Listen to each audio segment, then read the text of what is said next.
Yo, assalamualaikum warahmatullahi wabarakatuh.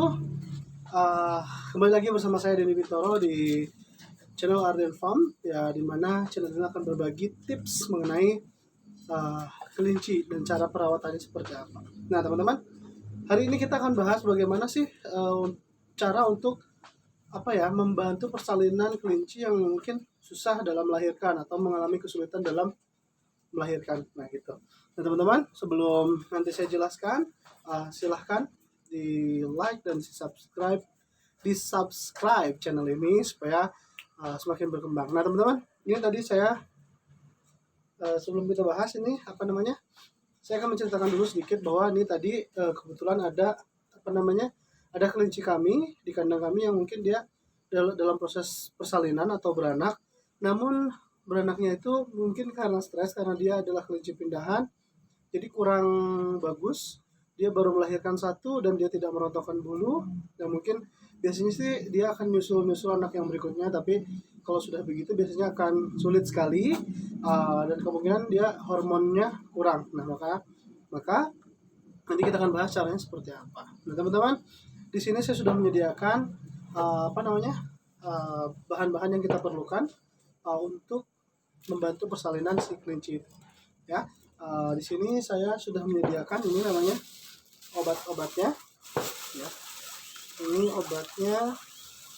Nah, ini ada obat wajib di kandang kelinci kita, teman-teman, ya. Obat wajib yang harus ada. Ini nanti saya jelasin satu-satu. Nah, gini.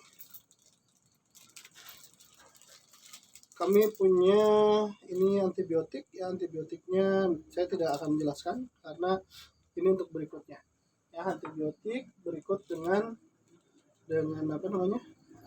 air untuk menggunakan si antibiotik itu atau aquabidesnya. Nah, ini belum saya akan jelaskan di hari ini, cuman hari ini kita akan bahas dulu tentang membantu proses kelahiran si kelinci itu. Nah, teman-teman, kalau teman-teman punya kelinci terus kemudian sudah waktunya, biasanya kelinci itu kan dari masa kawin sampai dia melahirkan itu adalah 28 sampai 30 hari, maksimal 33 hari biasanya secara umumnya, secara alamiahnya seperti itu. Tapi dalam beberapa kasus juga ditemukan bahwa kelinci itu dia sudah lebih dari 33 hari namun tidak lahir-lahir. Nah, itu bagaimana sih kondisinya sih sebetulnya? Nah, teman-teman, kalau dulu yang kita alamin waktu kita breeding jenis Holland Loop waktu dulu, itu ada kelinci kita yang dia itu sudah 35 hari dia nggak lahir-lahir. Tapi kalau kita palpasi itu anaknya banyak dan besar-besar gitu. Dan ternyata, teman-teman, itu tuh penyebabnya setelah keluar ya anaknya waktu itu, kita paksa keluar, kita induksi ya namanya, kita paksa keluar, itu ternyata anak yang pertama keluar itu dia mati, sehingga anak yang kedua ketiga itu terhambat untuk keluar gitu. Nah, teman-teman, nah caranya bagaimana sih untuk menginduksi kelinci supaya mudah keluar atau mudah melahirkan? Nah, kalau teman-teman punya kasus seperti itu, satu, dia kelincinya tidak mau menyusui, kemudian lahirannya terlambat 1 hari satu misalkan, terus yang berikutnya adalah sudah lebih dari masa kehamilannya, ya biasanya 30 hari. Nah, kalau sudah lewat ke sana memang kita harus hati-hati, kita harus perhatikan, apalagi kalau sampai lebih dari 33 hari bahkan sampai 38 hari misalkan, dipastikan itu sangat bermasalah gitu. Nah, teman-teman, caranya adalah yang pertama, kita bisa menggunakan secara ilmiah, secara ilmiah, dan kemudian secara herbal, secara alamiah, maksud saya bukan ilmiah.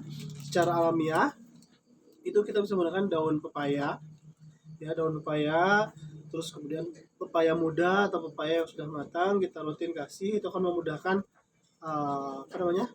persalinan di si kelinci itu. Kemudian kita juga bisa memberikan daun katuk, teman-teman. Sebenarnya kenapa sih daun katuk? Karena di dalam daun katuk itu dia mengandung hormon oksitosin alami, jadi dia bisa merangsang pertumbuhan hormon oksitosin, sehingga hormon oksitosin itu diperlukan untuk merangsang gerakan rahim supaya lebih cepat untuk berkontraksi atau bergerak, sehingga si janin atau si bayi itu mudah keluar. Nah, teman-teman, selain itu kita bisa menggunakan cara sintetis atau dengan cara disuntikan, ya, hormon oksitosin. Nah, karena hormon ini sifatnya adalah apa ya? Sifatnya adalah alami sebetulnya. Hormon itu diproduksi oleh tubuh si hewan itu sendiri, oleh si kelinci itu sendiri. Tapi kita juga bisa membantu menambahkan hormon dari luar, dari eksternal ya, kayak gitu. Nah teman-teman, ini ada hormon oksitosin yang kita akan injek. Nanti di belakang ada case bahwa si kelinci itu dia lahirannya kurang bagus, dia cuma baru lahiran satu, dan satu lagi dia belum terlihat tanda-tanda mau lahiran, bahkan dia belum membuat sarang kayak gitu. Nanti kita injek dan reaksinya itu biasanya nggak akan lama, dalam 1 menit itu langsung brojol semua biasanya gitu, 1 sampai 5 menit lah, tapi jarang sekali biasanya habis suntik itu langsung brojol. Nah tadi terus dosisnya gimana pemberiannya, cara suntiknya dan dosisnya gimana. Dosisnya yang kita gunakan adalah dosis standar ya, biasanya kalau saya sih menggunakannya per 1 kilo bobot kelincinya itu adalah 0,1 dan maksimal 0,2 miligram kayak gitu kita suntikan. Atau berikutnya adalah karena ini adalah hormon yang sebetulnya sifatnya alami dan diproduksi dari tubuh, maka dosis itu sebenarnya ketika berlebihan pun tidak masalah gitu. Nah fungsi dari hormon oksitoksin ini apa sih teman-teman? Fungsi dari hormonnya itu adalah satu, dia itu bisa merangsang produksi air susu atau ASI ya, untuk anak-anak kelinci nanti. Terus yang kedua dia akan mempercepat atau membuat gerakan apa namanya rahim, sehingga mudah berkontraksi dan anak itu akan mudah keluar gitu teman-teman. Kayak gitu fungsi utama dari hormon oksitoksin ini. Nah biasanya hormon ini digunakan di spesialis apa namanya SPOG, spesialis ya itulah yang melahirkan gitu ya, saya lupa. Terus kemudian digunakan juga oleh para bidan untuk menginduksi orang-orang yang lahiran. Nah di sini karena kebetulan saya tidak ada yang untuk hewan, jadi saya gunakan dosisnya ampuls yang untuk manusia. Ini bentuknya ampuls. Kalau untuk hewan ada teman-teman, nanti bentuknya kayak gini, sediaannya seperti ini, oksitoksin yang untuk hewan biasanya untuk sapi, untuk kambing, kuda, babi dan lain sebagainya. Nah ini karena kebetulan tidak ada, jadi saya menggunakan yang kemasan 1 mili ya, yang seperti ini 1 mili. Nah 1 mili 1 ampuls ini untuk dosis manusia, jadi kita bisa kelihatan nggak? Jadi kita bisa apa namanya? Kita bisa atur nanti dosisnya sendiri oleh kita ya. Ini dosis untuk manusia. Oke, ini kita punya banyak nih. Ini wajib, ini persediaan wajib di tempat kita. Gitu teman-teman. Nah sekarang kita coba prakteknya. Satu lagi sebelum kita praktek, cara nyuntiknya gimana? Cara nyuntiknya adalah kita menggunakan cara suntik intramuskular atau di dalam daging atau di dalam otot ya. Muskular itu artinya otot atau daging di dalam otot si kelinci itu sendiri. Nah lokasinya biasanya paling mudah itu di paha ya, tapi kalau teman-teman mungkin di punggung atau di mana yang kira-kira banyak dagingnya itu silahkan di mana aja. Tapi pada umumnya sih di paha ya. Cara menyuntik kan macam-macam tuh, ada apa namanya subkutan, ada intrakutan, ada apa intramuskular ya, ada intrakutan, ada subkutan, ada sorry, ada intrakutan, ada subkutan, ada intramuskular, ada intravena ya. Jadi ada 4 mungkin cara yang biasanya digunakan dalam menyuntik. Nah kalau kita suntiknya efeknya pengen cepat itu biasanya intramuskular. Kalau pengen lebih cepat lagi intravena ya, biasanya digunakan untuk infus kayak gitu. Nah kita akan gunakan intramuskular ya kayak gitu. Nanti kita cek dalam beberapa menit biasanya langsung lahir ya, seperti itu teman-teman. Langsung check it out, kita cek, kita suntik ya. Tapi sebelum itu kita akan siapkan dulu ya. Siapannya biasanya saya taruh di sini dulu. Kita ingat jarumnya itu walaupun hewan, kita kalau bisa gunakan jarum yang baru ya, jangan asal juga gitu walaupun hewan terus kita pakai jarumnya yang apa namanya bekas gitu ya. Paling enggak jarumnya aja lah gitu. Kalau suntikannya nggak ada, paling enggak jarumnya aja. Nah ini kayak gini nih. Nah ini jarumnya aja. Ini bisa kita ganti kalau spetnya nanti bisa menggunakan yang lama itu ya. Oke, saya cari dulu. Ini kebetulan saya juga tinggal sedikit spetnya, harus belanja lagi.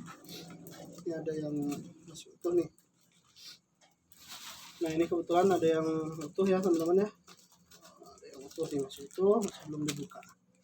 Oke, saya pakai ukuran yang 1 mili, ini masih utuh, ini masih utuh ya. Kita akan pakai ini. Kita sediakan dulu ya. Kita buka, kemudian nanti caranya itu, oke, di mana sih teman-teman beli hormon oksitosin? Itu banyak banget kok gitu di toko ternak sih terutama ya. Kalau yang ini memang ini harus dengan resep dokter sebetulnya, itu nggak boleh sembarangan ya. Oke, nah ini dia, kelihatan nggak? Ini namanya oksitoksin ini. Nggak kelihatan ya, malam sih. Oke, ini caranya dipotongin aja. Nah, dipotong kayak gini. Nah, dipotong nih. Terus kita ambil.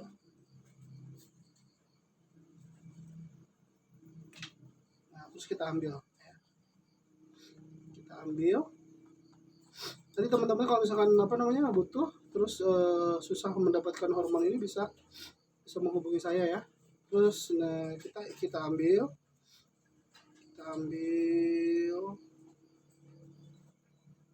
kita sih ambil semuanya aja, tapi nanti kita yang injek itu sesuai dosis ya.